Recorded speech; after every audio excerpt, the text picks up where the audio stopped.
Me datën 28 mars 2026, me fillim në orën 12, në sallën e Kuvendit të Komunës së Tuzit, u organizua promovimi i librit Shqipëria Veriore 1878-1918 dhe impakti i fuqive evropiane. Aktet e konferencës shkencore ndërkombëtare mbajtur në Shkodër me 18 tetor 2024. Ky aktivitet u realizuan nga shoqata Penda në bashkëpunim me Universitetin Luigjë Gurakuqi dhe Konsullatën e Nderit të Austrisë në Shkodër, duke mbledhur në një vend studiues, akademik, klerik dhe dashamirës të kulturës dhe historisë shqiptare. Shoqata Penda, e themeluar me 5 janar 2026, është një shoqatë që synon në ruajtjen dhe promovimin e kulturës përmes aktiviteteve letrare, kulturore dhe shkencore, duke i dhënë hapësirë veprave që trajtojnë historinë, identitetin dhe trashëgiminë tonë. Të pranishmit patën mundësinë të njihen më nga afër më përmbajtjen dhe rëndësinë e kësaj vepre, e cila hedh dritë mbi zhvillimet historike në Shqipërinë Veriore gjatë viteve 1878-1918, një periudhë e karakterizuar nga ndikimet të shumta të fuqive të mëdha evropiane në fatin e shqiptarëve dhe në formësimin e realitetit politik të kohës. Më shumë mbi funksionimin dhe qëllimin e kësaj shoqate të pranishmeve i u drejtuan në kryetarja e shoqatës Penda, Sidorela Berishaj, ndërsa më pas fjalën e morën Gjergj Leqeza, konsul nderi i Austrisë në Shkodër, Domnik Ugjini, profesore doktoresh Nertila Haxhia Larja, doktor Adnan Prekić, fjalimin e të cilit në gjuhën shqipe e lexoi Nevila Nikaj, si dhe kryetari i shoqatës, historiani Mark Junçaj. Ky promovim u vlerësua si një kontribut i rëndësishëm në pasurimin e dijes historike dhe në nxitjen e debatit shkencor mbi të kaluarën e shqiptarëve. Kam nderin, kënaqësinë dhe privilegjin që sot jemi mbledhur këtu për të promovuar një vepër me vlerë të madhe historike, por gjithashtu dhe për të prezantuar një shoqatë të re dhe për të festuar një fillim të ri tonin në shërbim të kulturës, trashëgimisë dhe identitetit ton kombëtar. Bashkëpunimet tona janë të hapura ashtu siç është edhe rasti i sotëm me Universitetin Luigjë Gurakuqi dhe Konsullatën e Nderit të Austrisë në Shkodër, të cilët i falenderojmë. Shoqata Penda, një organizatë jo qeveritare, si një hapësirë e krijuar për të ruajtur, promovuar e zhvilluar kulturën, historinë, artin, shkencën, gjuhësinë dhe letërsinë. Në një botë që ndryshon me shpejtësi, ne besojmë se kultura është rrënja që na mban të lidhur me të kaluarën dhe na udhëheq drejt së ardhmes. Shoqata Penda u themelua me datën 5 janar të vitit 2026 në përbërje prej 9 antarësh.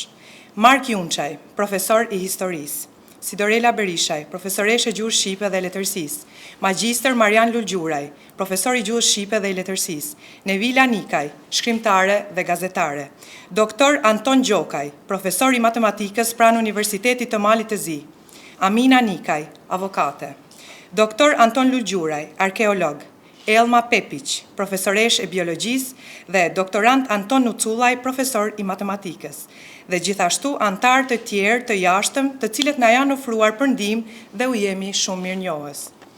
Misioni ynë është të kontribojmë në edukimin dhe pasurimin kulturor të shoqërisë përmes aktiviteteve që e mbështesin kërkimin shkencor, promovimin e artit dhe ruajtjen e trashëgimisë historike, letrare dhe gjuhësore. Vizioni ynë është të ndërgjegjësojmë shoqërinë për vlerat që zona e Malësisë i ka dhe synojmë të krijojmë aktivitete dhe iniciativa që japin zë kulturës dhe historisë sonë dhe e bëjnë atë të gjallë ndër breza. Fushat kryesore të veprimtarisë së shoqatës janë: promovimi i kulturës dhe i traditave kombëtare, studimi dhe ruajtja e historisë dhe e arkeologjisë, mbështetja e artit dhe e krijimtarisë artistike, nxitja e kërkimit dhe punimit shkencor, zhvillimi dhe promovimi i gjuhësisë dhe i dialektit, përkrahja e letërsisë dhe autorëve të rinj, mbrojtja e mjedisit jetësor dhe monitoringu e ekosistemeve dhe edukimi të rinjve në fushën e biologjisë. Kjo shoqatë është një ftesë për të gjithë ata që duan të kontribojnë, të mësojnë dhe të ndajnë pasionet e tyre. është një vend ku talenti vlerësohet, historia respektohet dhe armja ndërtohet me dashuri dhe përkushtim. Ne duam të krijojmë, të frymëzojmë, por edhe të bashkëpunojmë. Dëshirojmë që të ruajmë kujtimet e së kaluarës dhe me to të ndërtojmë ura që lidhin brezat me njëri tjetrin. Kjo shoqat është një hapësirë për gjithë ata që krijojnë, për ata që besojnë se kultura dhe tradita janë forca që i bashkon njerëzit. Sot është vetëm fillimi, një hap i vogël, por me një vizion të madh. Le të punojmë së bashku për të ruajtur ato që na përfaqëson dhe për ta çuar më tej trashëgimin ton me krenari dhe dinjitet. Në një kohë ku çdo gjë duket se iken me vrap, ne zgjedhim të ndalemi për një moment dhe të kujtojmë se kush jemi, nga vim dhe çfarë na bën unik. Sepse kultura nuk është vetëm trashëgimi, ajo është shpirt dhe identitet. Shoqata Penda lindi nga dëshira për të mos lejuar që traditat të harrohen, që arti të hesht, apo historia jonë të mbetet në hije. Duke ju falenderuar të gjithëve për praninë dhe mbështetjen tuaj, bashk mund ta bëjmë kulturën tonë një forcë që na bashkon dhe na frymëzon. Faleminderit. Parë së gjithash dëshiroj të falenderoj përzemërsisht të gjithë ato që mundësuan zhvillimin e kushtet të shkëlqyera të këtij aktiviteti, ku dëshiroj të përmeni komunën e Tuzit, shoqatën Tenda dhe urime për fillimin dhe punën cilësore që jam i bindur, dhe sidomos mikun ton Mark Junçaj. Kështu që shumë faleminderit për prezencën, shumë faleminderit për kushtet dhe për gjithçka. Siç i kam shprehë edhe në përshëndetjen time në konferencën e zhvilluar në Shkodër, Ballkani, pjesë e cilës është Shqipëria e gjithashtu edhe kjo trev, historikisht ka qenë shesh i konflikteve, pretendimeve e ndikimit të fuqive të mëdha, duke filluar nga ajo kohës romake e deri në fuqitë e vona e të sotme europiane dhe mëgjerë. Dhe si rezultat i këtyre, kjo zonë vazhdon të jetë në një situatë nërthojza potenciale konfliktuale, ku her pas here dalin në pa problematikat në etnike, religjioze e territoriale, që për mendimin ton nikojnë në cënimin e stabilitetit dhe të paqes ndërmjet vendeve e popujve ton, të cilat janë aq të nevojshme e të kërkuara nga shumica absolute e popujve ton dhe sidomos e institucioneve të politikës së vendeve tona europiane e botërore. Për këte, bashkë me mikun tim Dom Niku Gzini dhe drejtuesin e katedrës së historisë të Universitetit Shkodrës, mendum të organizojmë një konferencë shkencore në të cilën u prezantuan referimet ndryshme nga studius të vendeve të Ballkanit, bazuar në materiale ndoshta edhe të pabotuara deri atëherë dhe të interpretuara nga këndvështrime të ndryshme, një pjesë cilësore të cilëve janë edhe sot prezent profesor Prekic, i cilin gjej rastin ta përshëndes. Sot jemi mbledhur për të promovu botimin e këtyre referencave në një vëllim modest që shpresojmë do të shtohet në biblioteken e studiusve e jo vetëm, dhe mendojmë që po modestisht do të vlejë për njohjen e fakteve historike, lidhjeve e këndvështrimeve të ndryshme ndaj këtyre fakteve.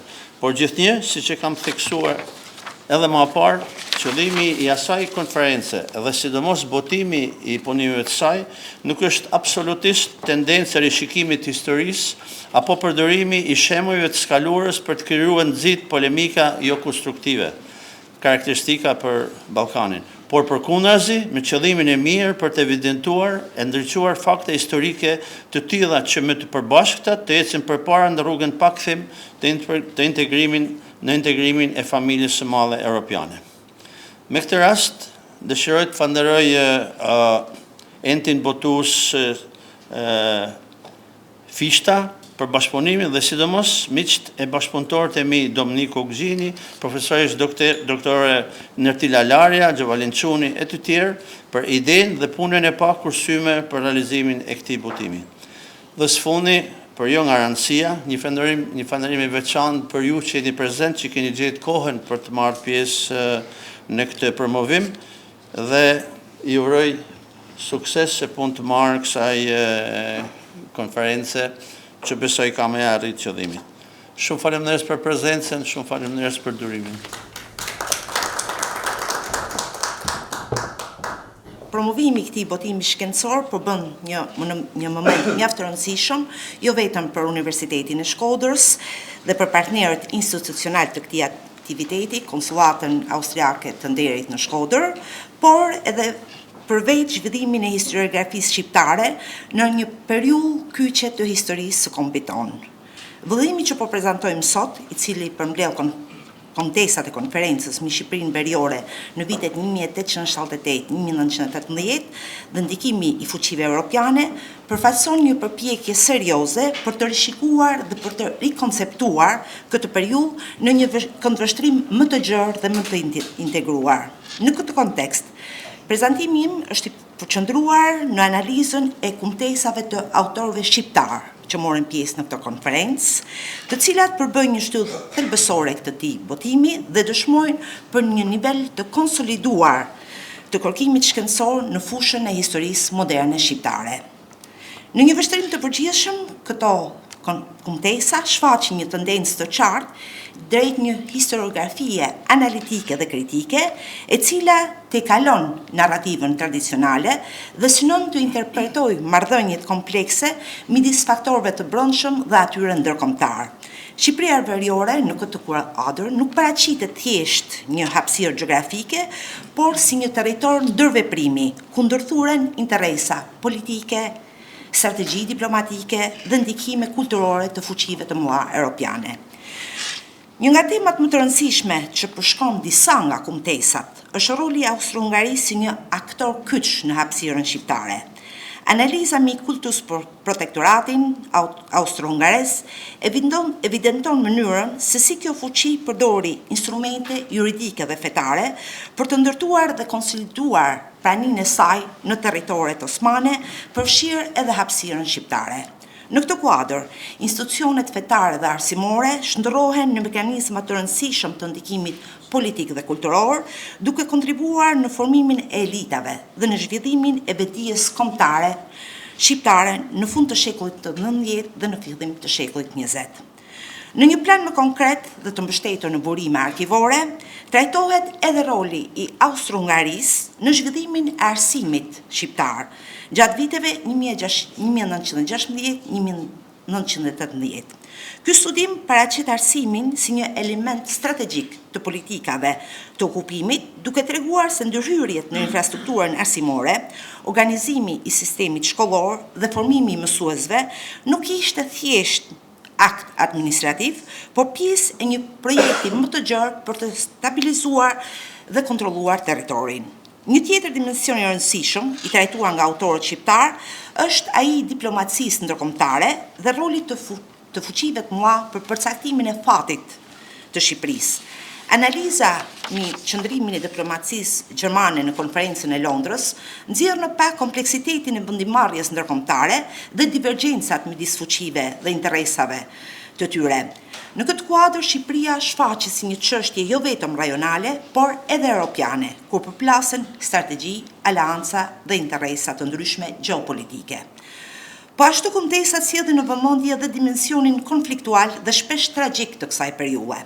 Studimi mbi fenomenin e pagëzimeve dhe ripagëzimeve të detyruara të shqiptarëve gjatë vitit 1913 ofron një perspektivë të rëndësishme mbi dhunën strukturore ushtruar në kontekstin e pushtimeve ballkanike, duke evidentuar ndërthurjen e faktorëve politik, ushtarak dhe fetar në një situatë të thellë krize.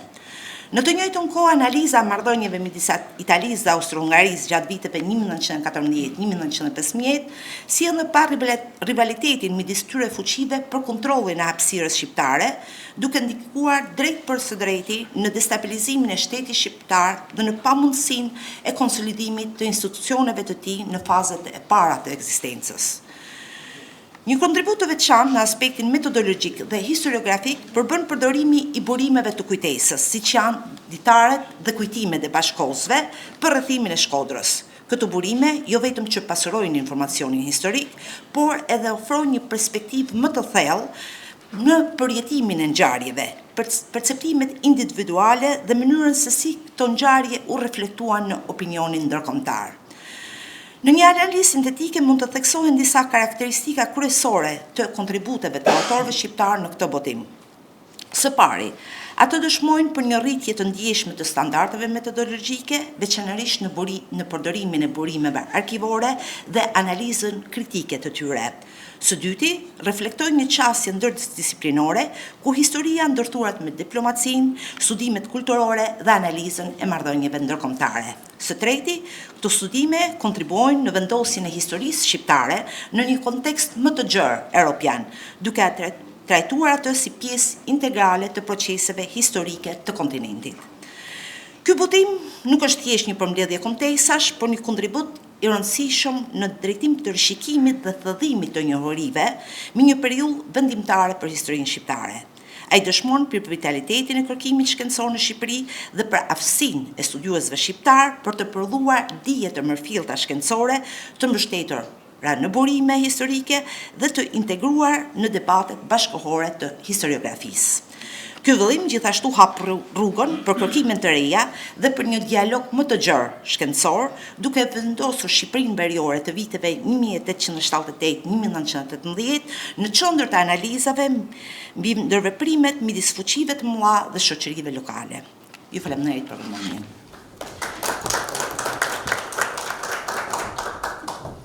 Konferenca shkencore ndërkombëtare mbajtur në Shkodër me 18 tetor 2024 dhe në Shqipëria veriore 1878-1918, impakti i fuqive të mëdha evropiane. Kumtesat e secilës jemi duke promovuar ishte një arenë argumentesh dhe kundër argumentesh shkencore nga studiues të fushës së historisë, të bashkuar nga 3 nacionalitete që ishin faktor përcaktues të ngjarjeve historike gjatë periudhës në fjalë. Në vitet e këtij shekulli të ri, kur historianët ulën të shkruajnë historinë e viteve nga Kongresi i Berlinit e deri tek ajo e Londrës apo Konferenca e Parisit, padyshim do të përqendroheshin te 2 luftat e mëdha ballkanike, të cilat kanë lënë gjurmë të paharruar sidomos në memorien e popullit shqiptar. Mes kapitujve e kushtuar këtyre ngjarjeve do zën vend padyshim ethet e luftës që kishin mbërthyer kombin shqiptar dhe pasojat e tmerrshme politike, shoqërore, sociale, nacionale, që ato lufta sollën si pasojë pushtimeve shumë shokullore osmane dhe vërsulja fëmijëve tan në grabitjen e trojeve tona stërgjyshore në prag të çlirimit të tyre nga perandoria tashmë e shpartalluar turko-osmane. Qoftë ciklik apo jo, një kuptim më i thellë i së kaluarës osmane në lidhje me shqiptarët të kapërcyer në shekullin 19, me referencat e qarta historike larg emocionesh apo interesave personale, u zhvillua konferenca e lartë përmendur me pjesëmarrjen edhe të 3 studiuesve nga Turqia, kumtesat të cilëve janë botuar në librin që jemi duke promovuar. Tema e përzgjedhur për këtë konferencë ishte e profesor Vahdetin Engin, një këndvështrim i përgjithshëm i Abdul Hamidit II ndaj politikës së Shqipërisë si veriut. Mendoj se ishte në qendër të vëmendjes të personaliteteve akademike të pranishme në konferencë. Ai si studiues në moshë me përvojë të gjatë studimore në fushën e historisë së kohës të Sultan Abdul Hamidit II, me temën në fjalë përfaqësoi një periudhë kyçe të historisë së Shqipërisë dhe të rajonit, kur ngjarjet e mëdha evropiane dhe ballkanike ndërthureshin drejt për së drejti me përpjekjet e shqiptarëve për afirmimin e tyre politik, kulturor dhe kombëtar. Studiuesi turk, Prof. Engin, me paraqitjen e ngjarjeve që përmban teman në fjalë, është shumë korrekt nga ana historike brenda kuadrit të këndvështrimit turk të historisë, por ai si dhe shumë studiues të tjerë që jetojnë dhe veprojnë brenda shtetit turk, krahasim me ata studiues që veprojnë jashtë, duke përdorur terma si osmanet shërimtar të shqiptarëve, mirëqenia, zërimi i osmanëve, administrimi, paqja sociale, përqafimi i islamit, për të përshkruar periudhën e pushtuesve osmane në Shqipëri, përpiqen ta reformulojnë kujdesin e kolektive dhe të ndryshojnë perceptimin e shqiptarëve për të kaluarën e tyre. Kjo përpjekje për rishikimin ideologjik të historisë mund të shihet si një tentativë për të shkruar historinë sipas interesave të sotshme politike të Turqisë dhe për të minuar mundësinë e zhvillimit të një identiteti kombëtar shqiptar të fortë e të pavarur. Ky qëndrim i Prof. Engin me lojë silogizmash të lartë përmendur, pra lojë fjalësh, është pjesërisht e kuptueshme kontekstin e politikave neo-otomane, të cilat përpiqen para brezëve të rinj të justifikojnë pushtimet osmane dhe pasojat e tyre në lidhje me historinë shqiptare.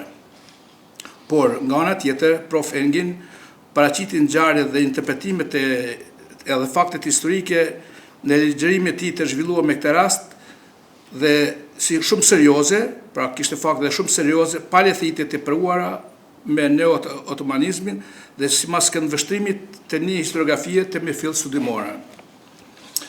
Duke hedhur një vështrim të shkurtër lëndës së paraqitur nga Prof. Engin, që në fillim të shkrimit hidh në Turez dëshminë e tij se shqiptarët përbëjnë një nga popujt më të vjetër në Ballkan dhe se shqiptarët e kanë përjardhjen nga Ilirët. Gjë që ky argument vazhdimisht është mohuar nga sllavet.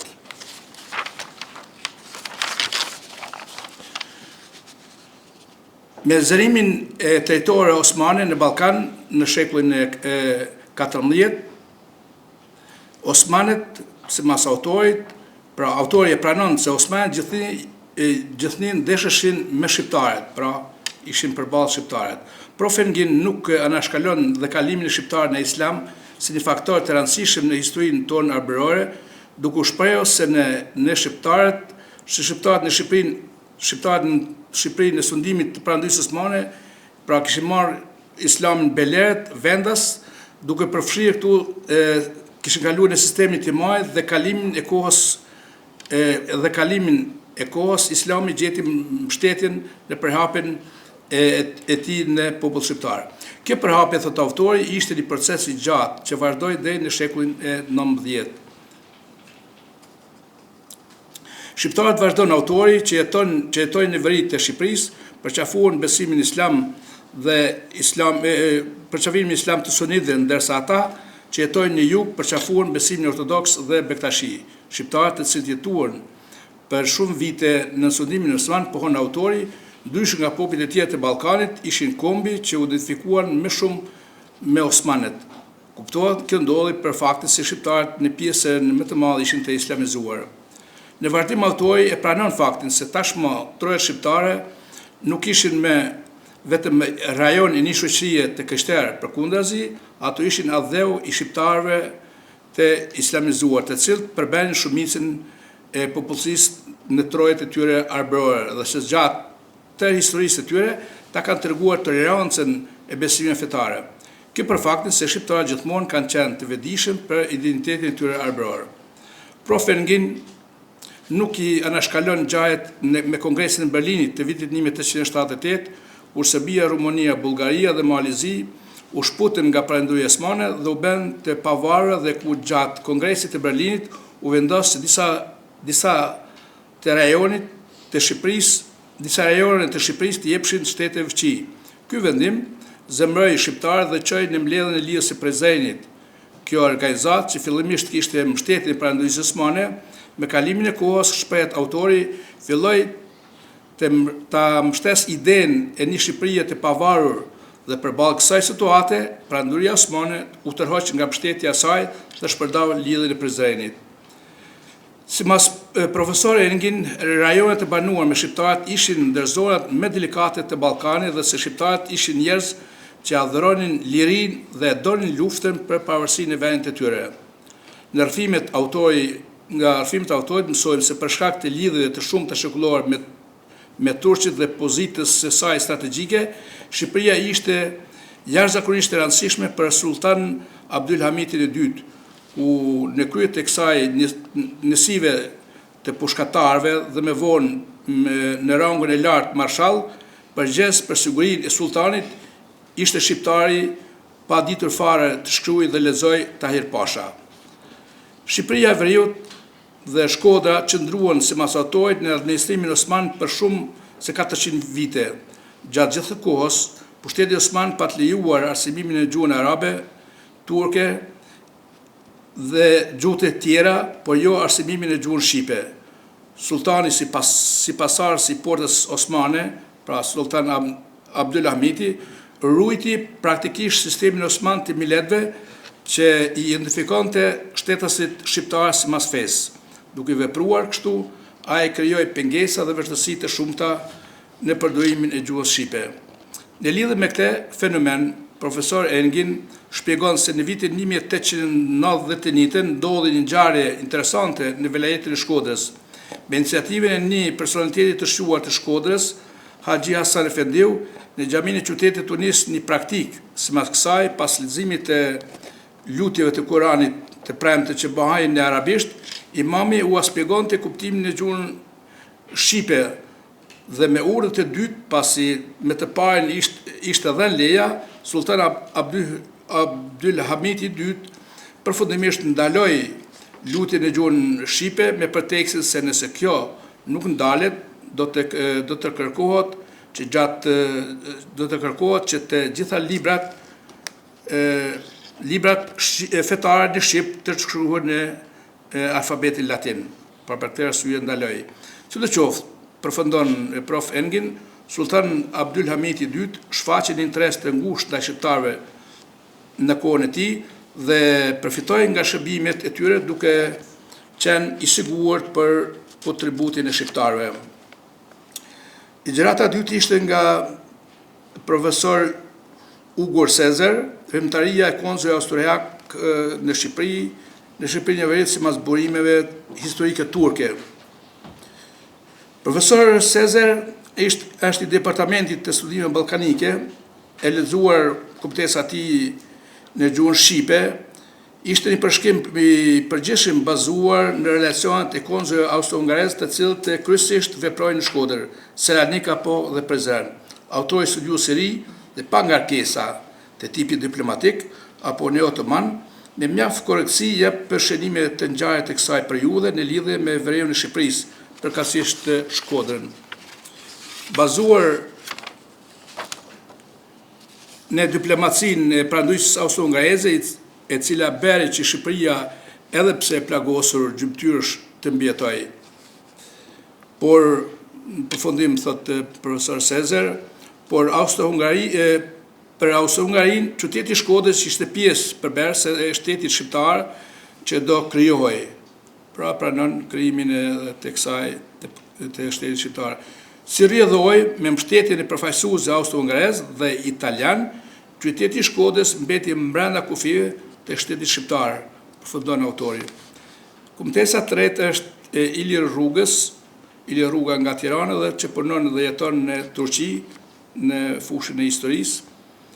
Dhe sipas studiuesit Rruga, shqiptari i cili jeton dhe punon në Turqi, Shqipëria në ligjërimin e tij, duke u shërbyer me literaturën edhe në gjuhën shqipe, jep interpretime të sakta të ngjarjeve dhe njoftime të bazuar në defterin turk të fund të shekullit të 19, defterit turk Salmane, që është i vitit 1892. Sidoqoftë, çdo përpjekje për të paraqitur pushtimin osman si periudhë e paqes dhe begatisë për shqiptarët do të shihet si një minimizim i vujtjeve të pashembullta të popullsisë vendase, si dhe një mos respektim për kujtesën historike të popullit shqiptar. Faleminderit. Zbog toga sam ja otprilike definisao i kao naslov, ako mogu tako da kažem, ovog izlaganja, jedna prošlost, dva narativa. Një e kaluar, dy narrativa, historiografia malazeze shqiptare, sfidat bashkohore. Historiografia malazeze dhe shqiptare ndajnë tema të përbashkëta, por nuk kanë dialog të ndërsjellët. Tema, një e kaluar, dy narrativa, hap një çështje të rëndësishme në kontekstin bashkohor, në mes historiografisë malazeze dhe asaj shqiptare. Edhe pse këto dy tradita historiografike hulumtojnë ngjarje, hapësirën dhe procese historike të përbashkëta, në mes tyre çuditërisht ekziston një nivel i ulët i njohjes, dialogut dhe hulumtimit komparativ të ndërsjellët. Mungesa e njohjes së narrativetit ndryshe kufizon njohjen e të kaluarës së përbashkët. Pikërisht, ai fakt paraqet një nga sfidët kyçe të zhvillimit të historiografisë bashkohore, kritikës dhe historiografisë inkluzive në hapësirën e Evropës juglindore. Hulumtimet komparative janë të domosdoshme për identifikimin e ngjashmërisë dhe të dallimeve. Ky problem vërehet qartë në mënyrën se si interpretohet e kaluara e përbashkët, shpesh në mënyrë paralele, por pa ndërthurje mes tyre. Ngjarjet, personalitetet dhe proceset që historikisht I kanë ndërlidhur hapësirat e Malit të Zi dhe Shqipërisë të sotme nga dy historiografi trajtohen nga perspektivat, qasjet metodologjike dhe narrativat kombëtare të ndryshme. Narrativat kombëtare formsojnë interpretimet e ndryshimeve të ngjarjeve të njëjta historike. Pasojë e kësaj është ekzistimi I dy të vërtetave, të cilat rrallëherë dialogojnë, shkallë më shumë e vështirëson kuptimin e mirëfillt të realitetit. Për këtë arsye, më rëndësi të veçantë janë hulumtimet bashkohore, të cilat tentojnë që ta kapërcejnë këtë hendek. Është e nevojshme që sistematikisht të analizohet se si historiografia malazeze e sheh të kaluaren e përbashkët me Shqipërinë, por edhe si historiografia shqiptare që interpreton ngjarjet e njëjta. Një qasje e tillë komparative mundëson identifikimin e pikave të përbashkëta, por edhe të dallimeve, të cilat dalin nga kontekstet e ndryshme kombëtare, kulturore dhe politike. Kritika historike kërkon hapjen dhe rishqyrtimin e interpretimeve tradicionale. Në atë kontekst, përmbledhja e punimeve që merret me temat e përbashkëta të së kaluares malazeze dhe shqiptare, paraqet një hap të rëndësishëm drejt vendosjes së dialogut shkencor. Ajo nuk ofron një përgjigje përfundimtare, por e hap hapësiren për parashtrimin e pyetjeve, rishqyrtimin e interpretimeve tradicionale dhe zhvillimin e drejtimeve të reja hulumtuese. Vlera e veçantë të kësaj përmbledhje është se bashkon autorë të vendeve të ndryshme akademike, me të cilët gjë nxitet shkëmbimi I perspektivave dhe qasjeve metodologjike. Njohja e narrativave të ndryshme është parakusht për ndërtimin e përbashkët të kuptimit të historisë. Njohja e narrativitetit tjetër paraqet parakusht për çdo mendim serioz, lidhur me historinë e përbashkët. Pa atë, dija, historia mbetet e mbyllur brenda kornizave kombëtare, ndërsa mundësia e zhvillimit të narrativave të përbashkëta mbetet e kufizuar. Kritika historike kërkon hapjen, dialogun dhe gatishmërinë e lidhur me rishqyrtimin e supozimeve vetjake. Historia duhet të kontribuojë në bashkëpunim dhe jo në thëdhimin e përçarjes. Sfidat bashkohore edhe më shumë e potenciojnë nevojën për një qasje të tillë, në kontekstin e marrëdhënieve regionale, integrimeve evropiane dhe nevojës për lidhjet e qëndrueshme ndërshtëtrore. Historia nuk mund të mbetet vetëm mjet I homogenizmit kombëtar. Ajo duhet që të kthehet në një hapësirë për takime, mirëkuptime dhe bashkëpunime. Rimtoj da podržim te inicijative. Hvala vam. I nderuar zëvendës konsulli I Kosovës, zotëri Jupi Ismaili, I nderuar konsulli I nderit Austrisë, Gjergj Leceza, të cilin të shfrytëzoj rastin edhe ta falenderoj shumë për besimin dhe fjalët e zgjedhura, të nderuar klerik të religioneve tona, të nderuar zonja dhe zotëri, të nderuar të pranishëm, sparit me lejoni që të them falenderit shumë që e keni da kohën dhe keni ardhur me ne sot këtu, si edhe falenderoj shumë të gjithë për besimin që na dhanë duke nisur nga Universiteti, do thot Luiç Gurakuçi I Shkodrës, Dominik Ugxhinin, Adnan Prekić edhe si thash më herët konsullin e nderit të Austrisë. Siç patë të rast të dëgjoni, sot jemi këtu që të promovojmë përmbledhjen e kumtesave të konferencës shkencore ndërkombëtare të mbajtur në Shkodër me 18 tetor të vitit 2024 nën kujdesin e Universitetit Luiç Gurakuçi. Punimet në fjalë që shëshini vetë u botuan nga enti botues Gjergj Fishta, financuar nga konsulli I nderit të Austrisë, zoti Gjergj Leceza. Në këtë libër kemi 12 kumtesa nga autorë të ndryshëm që vijnë nga Shqipëria, Kosova, Turqia dhe Mali I Zi. Duhet potencuar se nga shqiptarët e Malit të Zi ka marrë pjesë doktor Nail Draga. Është një përmbledhje mjaft me interes për historinë shqiptare dhe një qasje nga disa akende për ngjarje me turbulente të historisë kombëtare, që nga koha e lidhjes shqiptare të Prizrenit dhe deri në fund të luftës së parë botërore. Pra, të periudhës së luftës për krijimin e shtetit kombëtar shqiptar dhe për mbijetesën e të njëjtit shtet. Referuesit kryesisht paraqesin rolin dhe interesimin e fuqive të mëdha për toka shqiptare, siç është fjala për Austro-Hungarinë, që shpesh shohim edhe si për krahasën kryesore, domethënë të kombit ton, në këto raste, Francën, Gjermaninë, Italinë, Perandorinë Osmane, pastaj për përkatësinë fetare, konvertimet me dhunë sidomos gjatë luftës së parë ballkanike, që kem rastet e, siç e dimë gjithë domethënë, të Kosovës, por nga zonat tona të lashta të Gucis, dhe kurt protektoratin austro-hungares. Po ashtu kemi edhe paraqitjen e gjendjes së arsimit në veri, veçanërisht kemi një punim për shkollat shqipe në Maltezi. Mirë po, do më thana shumë interesante se kemi dhe qasje ndryshe, si shta dhe Dominik Ugzini ma heret me profesor Vahdetin Engin, që e paraqet për shembull thot çlirimi i Shqipërisë nga Osmanët filloi në shekullin 14 dhe përfundoi në gjysmën e dytë të shekullit 15 etj. Do më thënë pushtimin e trajton çlirim mirë, po kem parasysh nga një herë ndikimet e ideologjisë në kandet e ndryshme të paraqitjes dhe masën e pyetja është se nga kush u çlirua për shembull Kruja, por Shkodra, por vendbanime të tjera. Sa i takon malësisë së madhe, janë me interes disa kumtesa, të cilat pak apo shumë trajtojnë edhe vetë krahinën në fjalë. Do i paraqet sipas kronologjisë së ngjarjeve, do thotë që e trajtojnë tërthorazi malësinë e madhe. Doktor Ugur Sezer nga Turqia, cili paraqiti kumtesën veprimtaritë e konsujve austro-hungares në Shqipërinë e Veriut sipas bënimeve turke të viteve 1867, 1913, është shumë interesant se pohon se Perandoria Osmane mori në sundim Shkodrën, thotë në vitin 1479, pra më falni, dhe në këtë kohë normal është edhe viti që merret si viti i rendjes së malësisë së madhe në sundimin osman. Ndër të tjera, na jep informatën se me 1868 Shkodra bëhet edhe vilajet. Këtu, për malësi, për shembull, kemi të dhëna mbi Teodori Penin, dhe vizitën e tij që e bën i malësisë së madhe në vitin 1896, me çrast vizitoi Hotin, Gruden, Kilmendin, Kastratin dhe Shkrelin, apo si që njohim ndryshe, 5 malit e mla shumë shpesh e kemi një emërtim të tillë për këto vende.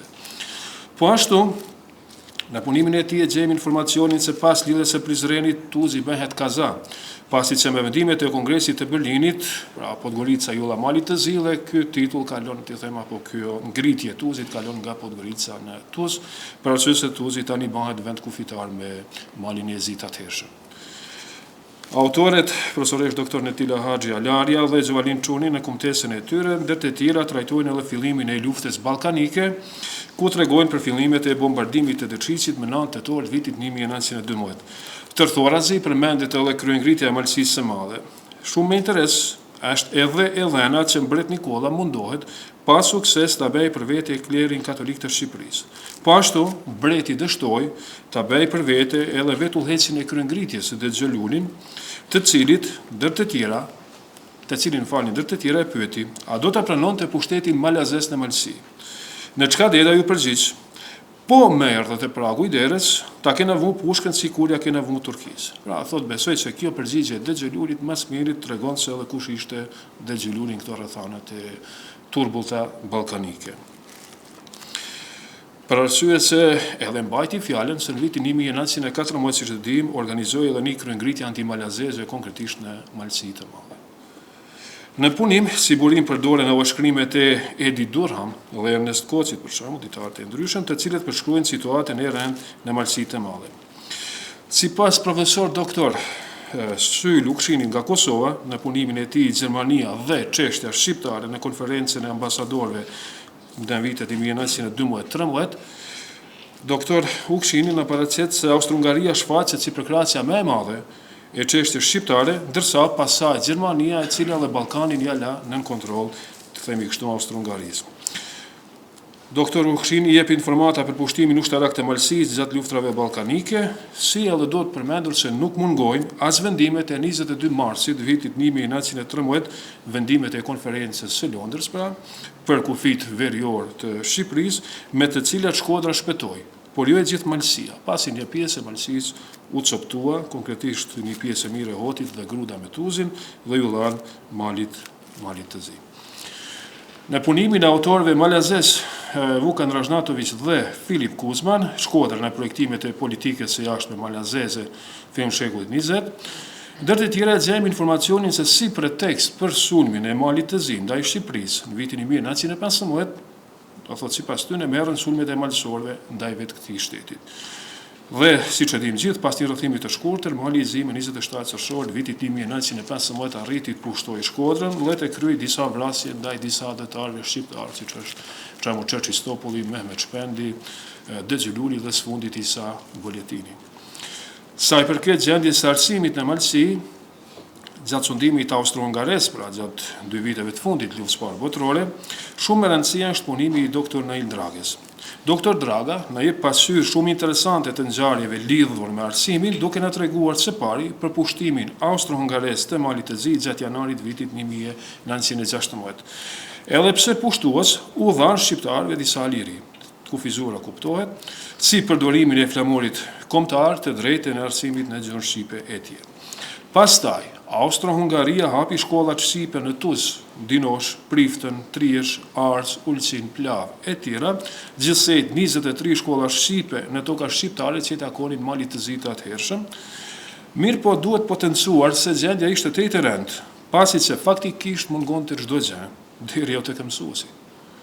Austro-Hungaria vendosi që mësuesit i sillen nga mleshet e Zars, të cilët i vuri para një zgjedhje shumë interesante. Ose ushtar në front, ose mësues në shkollat shqipe në Malit të Zi. Shumica prej tyre zgjollën shkollat shqipe, ashtu që gjumë të mirë si mësues lan Kristo Perović, Josip Rela, Zevduka, Nikol Perović e tjerë. Sa o përket mësuesave vendas në Malsi, duhet potencuar se kishim gjon, do thotë Gjekin Lucaj dhe Kol Pralokën Gegaj nga Trieshi, që punuan konkretisht në zonat tona. U angazhua edhe atë Luiz Bushati, meshtari i Trabuinit, dër tjera do thotë se jeni mësues, të themi gati si vendor. Duhet potencuar se nxënësve të varfër u siguroheshin lapsat dhe fletoret. Dr. Draga sjell një fragment të një artikulli nga gazeta e kohës, Posta e Shqipërisë, në të cilin shkruan: prej sprovimesh u duk se fëmia kishin përparuar mirë fort ndërkëndime. Njaq Qiberci, komandanti met i fort i kondonuam, e u përgëzuar me famultar Trabuinit, Fondertin atë Luiz Bushatin e asaj shkolle. Kështu përfundon kjo pjesë e fragmentin nga Posta e Shqipërisë. Mirë po, me kapitulimin e Austro-Hungarisë, siç e dinë gjithë, ndërpritet puna e shkollave shqipe në trojë shqiptare, që u rimoren nga shteti i ri slav Mbretëria Serbo-Kroato-Slovene. Nga gjithë kjo, lirisht mund të themi se aktet e konferencës kombëtare janë shumë me vlerë dhe se punimet janë mense të qelluara, pasi që kanë sjellur qasje dhe informacione të reja, të cilat edhe më shumë e pasurojnë historinë e Shqipërisë veriore të periudhës në fjalë. Po ashtu, në disa punime siç e patë edhe ju vetë, pra kemi edhe informacione për zonën tonë, qoftë Rthorazi, siç është fjala që e përmendëm kryengritjen, apo për qendrimin patriotik të Dexhelulit, qoftë edhe për fatin e Zi të coptimit të Malësisë së Madhe, apo edhe gjendjen e arsimit gjatë pushtimit austro-hungares. Pra, besoj se këto punime do të përdoren edhe si piknisje për punime të ardhshme që do të merren me tema të ngjashme, andaj në fund fare, duke më mbetë tjetër vetëm të përgëzoj organizatorët e konferencës si edhe studiuesit për punën e tyre në Shkodër, ndërsa ju publik i nderuar u falenderoj për vëmendje. Faleminderit shumë.